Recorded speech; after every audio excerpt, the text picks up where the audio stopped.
Bon, les amis, accrochez-vous bien parce qu'on va plonger tête la première dans un scandale qui secoue le monde du football africain comme jamais. Imaginez un peu, un match crucial, des décisions arbitrales qui défient toute logique, et au milieu de tout ça, une légende vivante comme Zinedine Zidane qui sort de sa réserve pour balancer des vérités explosives.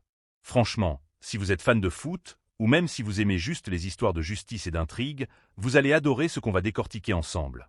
Et avant de démarrer, si vous pensez comme moi que l'arbitrage en Afrique mérite un grand ménage, n'hésitez pas, likez cette vidéo, abonnez-vous à la chaîne pour ne rien rater de nos analyses sans filtre, et surtout, balancez vos avis en commentaire. On est là pour débattre, pour partager nos frustrations et nos passions. Allez, c'est parti pour une plongée approfondie dans ce qui s'est passé lors de ce match Algérie-Nigeria, un événement qui n'est pas près de s'effacer des mémoires. Commençons par le contexte, parce que pour bien comprendre l'ampleur du drame, il faut replacer les choses. On est en pleine compétition africaine, la Coupe d'Afrique des Nations ou un tournoi majeur similaire, et l'Algérie, cette équipe pleine de talent et de combativité, affronte le Nigeria dans un match décisif. Sur le papier, c'est un duel équilibré, des Super Eagles solides, mais des Fennecs motivés comme jamais, avec une histoire récente de succès qui les place parmi les favoris. Pourtant, à la fin, l'Algérie est éliminée. Pas parce que les Nigérians ont été irrésistibles sur le terrain. Oh non, loin de là. Mais parce que l'arbitrage a transformé ce qui aurait dû être une fête du football en un véritable cirque, un spectacle où l'arbitre central, un Sénégalais, a volé la vedette d'une manière qui frise le ridicule et l'injustice flagrante. Déjà, avant même le coup d'envoi, l'affaire sent le roussi. Figurez-vous que l'arbitre a été changé non pas une, mais deux fois. Au départ, c'était un Somalien qui était désigné, un choix neutre et sans histoire. Puis, pouf, on annonce un Égyptien, un gars qui avait d'ailleurs brillamment officié lors d'un précédent match de l'Algérie, avec une impartialité saluée par tous. Joueurs, coachs, commentateurs, tout le monde était d'accord pour dire qu'il avait géré comme un pro. Et là, à la dernière minute, sans aucune explication valable de la part de la Confédération africaine de football, CAF, on le remplace par un arbitre sénégalais. Sérieusement, les amis, vous ne trouvez pas ça hyper suspect?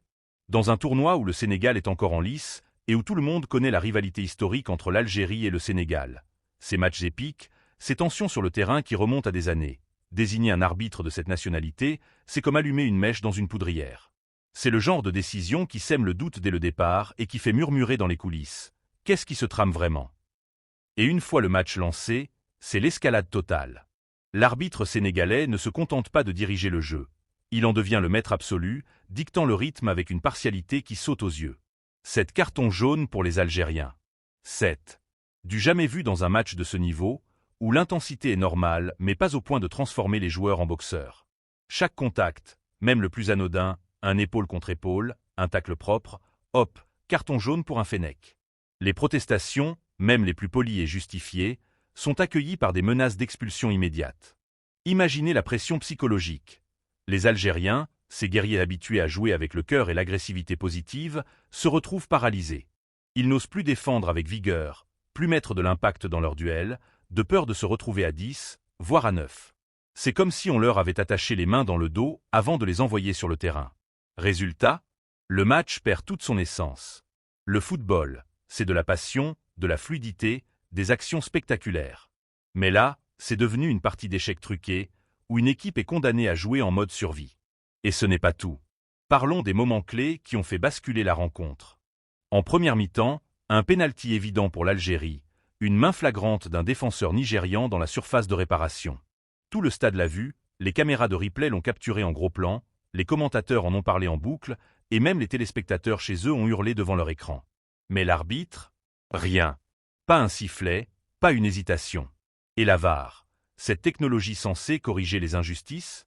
Elle est restée muette, comme endormie ou débranchée. Aucune vérification, aucun appel à la vidéo. C'est incompréhensible, frustrant au possible. Puis, un tacle assassin sur un joueur algérien. Crampon en avant, un geste dangereux qui, dans n'importe quel match sérieux, vaut un rouge direct sans discussion. Le Nigérian s'en sort avec rien du tout. Pas même un jaune, pas un regard sévère. De l'autre côté, les Nigérians sont traités comme des princes. Chaque chute, même théâtrale, déclenche un coup de sifflet protecteur. L'arbitre les caresse dans le sens du poil, tandis qu'il est impitoyable avec les Algériens. C'est une dualité qui tue l'esprit du jeu, qui transforme un match équilibré en une farce. Pire encore, à chaque fois que l'Algérie commence à construire quelque chose de beau, une contre-attaque rapide, une séquence de passes fluides, une pression haute qui met les Nigérians en difficulté. L'arbitre intervient. Une faute imaginaire ici, un hors-jeu douteux là, et hop, le rythme est brisé. C'est comme si on coupait l'électricité au milieu d'un concert rock. La dynamique s'effondre, la motivation s'émousse, et l'équipe adverse en profite pour reprendre le contrôle sans effort. Dans ces conditions, comment voulez-vous que le talent s'exprime? L'Algérie n'a pas perdu sportivement. Elle a été sabotée, psychologiquement et tactiquement. C'est là que Zinedine Zidane entre en scène. Et croyez-moi, quand une icône comme lui prend la parole, ça résonne fort. Zidane, ce n'est pas le genre à s'épancher dans les médias pour un rien. C'est un homme discret, un génie du ballon qui préfère laisser ses actions parler. Mais là, il n'a pas pu se taire. Dans une interview choc à une radio, il a vidé son sac sans filtre, qualifiant l'événement de « scandale arbitral pur et simple ». Pour lui, ce n'était même plus du football. Un jour noir pour le football africain, a-t-il déclaré, un jour qu'on se souviendra pour les pires raisons. Zidane, avec sa carrière légendaire, champion du monde, ballon d'or, des finales mythiques, dit n'avoir jamais été aussi choqué. Imaginez, un homme qui a vu les pires injustices, les tensions les plus folles, et qui affirme que ce match Algérie-Nigeria dépasse tout. Il décrit des Algériens intimidés dès la première minute, obligés de jouer sur la pointe des pieds, comme si c'était un combat de boxe plutôt qu'un match de foot. Chaque contact, carton, chaque protestation, menace, résume-t-il. Pour Zidane, c'est clair. Les Fennecs ont été détruits mentalement avant même d'être battus sur le terrain. Mais Zidane va plus loin, et c'est là que ça devient explosif. Il s'adresse directement au président de la CAF, Patrice Motsepe, en posant les questions qui fâchent. Est-ce vraiment ça, le football africain qu'on veut promouvoir au monde? Il accuse ouvertement. L'Algérie n'a pas perdu contre le Nigeria, mais contre l'arbitrage. Point barre. Et il n'hésite pas à évoquer l'odeur de corruption qui plane, quelque chose qui pue dans les coulisses. Pourquoi ces changements d'arbitre mystérieux? Pourquoi virer l'Égyptien, qui avait excellé juste avant, pour un Sénégalais avec un potentiel conflit d'intérêts évident? Zidane suggère que tout ça est orchestré pour éviter un choc Algérie-Maroc en demi-finale, un duel qui aurait fait des étincelles mais qui dérangeait peut-être certains intérêts. Et regardez le match Maroc-Cameroun, même scénario louche. Changement d'arbitre de dernière minute, un Mauritanien désigné, et pendant le jeu, 2 pénaltys inventés de toutes pièces pour les Marocains. Des décisions hallucinantes qui sentent la manipulation. Coïncidence? Pour Zidane, absolument pas. C'est un plan calculé pour propulser certaines équipes, au détriment d'autres, comme l'Algérie qui a été sciemment mise de côté point dans les grandes compétitions internationales. On évite justement ces pièges en choisissant des arbitres neutres, souvent d'autres continents, des Européens, des Sud-Américains, pour garantir l'impartialité. Mais là, en Afrique, on fait l'inverse.